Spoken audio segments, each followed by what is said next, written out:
The snow had been falling since noon, soft and quiet, the kind that makes the world look forgiving. I remember standing at the kitchen window, watching it settle on the fence posts and thinking that maybe this year would be different.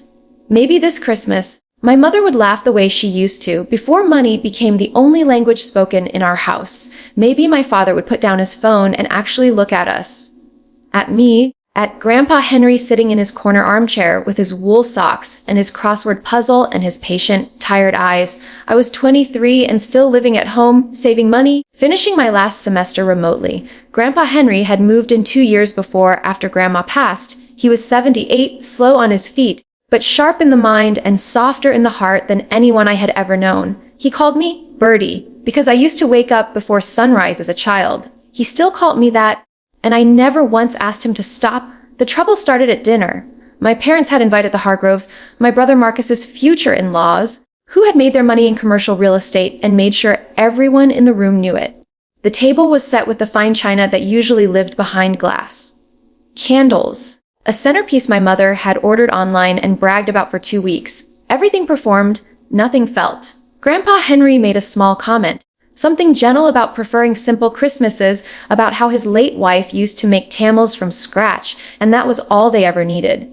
He smiled when he said it. He was not complaining, he was remembering. My mother's jaw tightened. My father set down his fork. What followed was not an argument so much as an unraveling. Words I will not repeat because some things, once written, become too permanent. The Hargroves sat stiff and silent. Marcus stared at his plate, and my father, by the end of it, told Grandpa Henry that he had worn out his welcome and told me because I stood up and said that was enough, that I could leave with him. So we did. We packed 2 bags in 11 minutes. I know because I watched the clock, needing something steady to look at. Grandpa Henry did not cry. He folded his cardigan neatly over his arm, picked up his crossword book, and walked to the door as if he had simply decided it was time to go, as if dignity was something you carried with you, not something others could take. Outside, the snow was still falling, soft, quiet, forgiving of everything except what had just happened behind that closed door. The first night we spent in my car, I had $43 in my wallet and half a tank of gas, and Grandpa Henry beside me in the passenger seat. His crossword book open on his knee, though the light was too dim to read it. I kept the engine running for the heat. He kept pretending not to notice I was crying. Birdie, he said eventually, his voice the same low, unhurried tone he used for everything, for telling stories, for saying grace, for reading aloud from the newspaper on Sunday mornings. I have seen worse nights than this one, and I have always found that worse nights have a way of becoming better mornings. I wiped my face with my sleeve. You're not angry? He was quiet for a moment. Anger is heavy, he said. I am too old to carry heavy things. By the second day, I had called my friend Dara, who had a pull-out sofa and no questions she wasn't willing to wait on. We stayed there a week, while I found us a small apartment on the east side of the city. 2 bedrooms, thin walls, a radiator that clanged through the night like it was trying to communicate something urgent. The rent was tight but manageable. I picked up extra shifts at the cafe where I'd worked through college. Grandpa Henry, without being asked, began doing the things he could, folding laundry, washing dishes, leaving a cup of tea on the counter every morning before I woke up. That apartment became something I hadn't expected it to become. It became home. We developed a life together in the small, unannounced way that real lives are built. Tuesday evenings, we watched old detective shows he loved, the kind where the detective wore a hat and everyone spoke in clipped sentences. Saturday mornings, I read to him when his eyes were tired. He taught me to play chess properly. Not the version I thought I knew, but the patient, strategic kind where you learn to think 4 moves ahead and resist the urge to act on impulse. He told me things in that apartment he had never said at family dinners. About his own father, who was stern and largely absent. About the years he worked 3 jobs to buy his first house. About how he had always believed that what a person does in a hard season reveals who they actually are. I think he was teaching me something. I think he had been teaching me for years, and the classroom had finally gotten quiet enough to hear him. My parents called twice in the first month. I let both calls go to voicemail. Grandpa Henry never asked me to forgive them, and he never told me not to. He simply made tea and set a cup near my hand and waited. That was how he loved. Quietly, consistently, without condition, and slowly, without my fully noticing, I began to feel something that surprised me. Not bitterness, not grief. Something closer to gratitude, raw and strange and real. for a closed door that had opened this.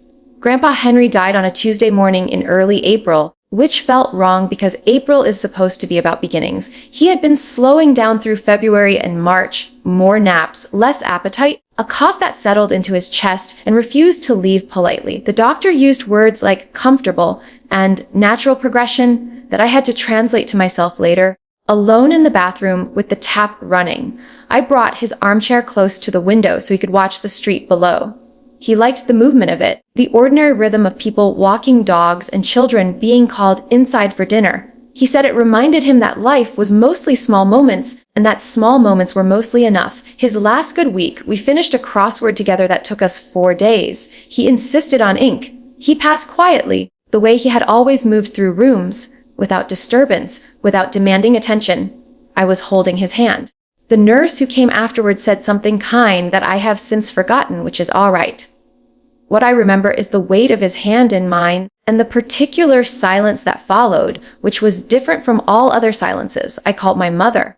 Not for comfort. I had stopped expecting that. But because Henry was her father-in-law and I believed he would have wanted the courtesy extended. She cried on the phone in a way that made me wonder how much of it was grief and how much was something else, something closer to the realization that a chapter had closed that could not be reopened by apology. The will was read 3 weeks later in the office of a man named Gerald O'Kafer, an estate attorney with a calm face and a very organized desk. I had not known Grandpa Henry had an attorney. I had not known, in truth, very much about his financial life at all. He had always lived simply, sensible shoes, store, brand groceries, a 10-year-old sedan he drove carefully and maintained religiously. He never spoke about money the way my parents did, as something to display. He spoke about it, when he spoke about it at all, as something to tend quietly like a garden. Gerald O'Kafer opened a folder and began to read. The house I did not know about came first. A property in the town where Grandpa Henry grew up, owned outright, recently valued at just over $400,000. Then a portfolio of investments, modest individually, but accumulated steadily over 50 years of patience and discipline, totaling just under $1.2 million, then a life insurance policy, then 3 smaller accounts. I sat very still. My father, who had been invited and had come with my mother, shifted in his seat. My mother touched her pearl earring, which she always did when she was recalibrating. Gerald O'Kafer continued reading. To my son, Gerald read, my father, Henry had left a single item, his wristwatch. A good watch, a Seiko he had worn every day for 30 years. In the margin of the will, in Grandpa Henry's own handwriting, was a note that Gerald read aloud with the same calm professionalism he had maintained throughout. It said, you always admired this watch. I hope it reminds you that time once spent cannot be recovered. Use yours more carefully than you used mine. My mother received his collection of cookbooks and a handwritten recipe card for his mother's tamales. Everything else, the property, the investments, the accounts, the remainder of the estate, was left entirely to me. There was a letter too, sealed separately, with Bertie, written on the front in his careful handwriting. Gerald passed it across the desk without comment. I held it in both hands and did not open it in that room because whatever was inside belonged to somewhere quieter. I opened it that evening, sitting in the armchair I had moved back to the corner of our apartment where it looked most like itself. His handwriting was steady, which made me love him even more, knowing how his hands had trembled those last weeks, but that he had found steadiness for this. He wrote that he had watched me my entire life. That he had seen, long before that Christmas, the way my parents valued the wrong things, and that he had worried quietly for years about what it would cost me. He wrote that the money was not a reward and not a rescue. It was simply what was his, and I was simply who he trusted with it. He wrote that he hoped I would use some of it to do the thing I had always talked about, the small bakery, the one I described to him on Tuesday evenings while the detective shows played and neither of us was really watching. He ended the letter the way he ended most things, without drama. You were never a burden, Bertie. You were the best part of every hard year. Fly well. I sat in his armchair for a long time after that. The radiator clanged. The street outside moved in its ordinary, small, mostly enough way, and I let myself cry, not from grief only, but from the particular ache of being known, truly known, by someone who is no longer there to know you. My parents called the day after the will was read. I watched my phone light up on the kitchen counter, my father's name glowing there like something that expected to be answered, and I made myself a cup of tea first. Grandpa Henry had taught me that, not the tea specifically, but the pause. The small deliberate act inserted between the thing that happens and your response to it. 4 moves ahead. Resist the impulse. I answered on the 4th call. My mother spoke first, which told me everything about how the conversation had been rehearsed. She said she had been thinking about things, that the holidays were always stressful, that my father had not meant what he said the way it sounded, which was something I had heard before about things he had said and absolutely meant. She used the word family 7 times in 4 minutes. I counted without meaning to, the same way I had counted the minutes packing our bags that Christmas night. I let her finish. Then I said, quietly and without heat, that I needed more time. My father got on the line then. His voice had a quality I had not heard before. A thinness, a kind of careful modulation that I recognized as the voice he used when something mattered to him financially. He asked how I was doing. He asked about the estate, phrasing it delicately, circling it the way you circle something you want but don't want to appear to want. He mentioned that Grandpa Henry would have wanted the family to stay close. I thought about the letter. About time once spent cannot be recovered. I said, that Grandpa Henry wanted exactly what he arranged. There was a silence on the line that felt honest, which was more than most of our conversations had ever managed. I did not slam doors. I did not deliver speeches. That is not the kind of revenge this story is, because Grandpa Henry did not raise me toward cruelty, even earned cruelty. What I did was simpler and I think more permanent. I built the bakery. I opened it 14 months after he died in a small corner spaced 2 streets from our apartment, with his recipe card for tamales framed on the wall behind the counter and his armchair in the corner by the window where regulars began leaving their coats.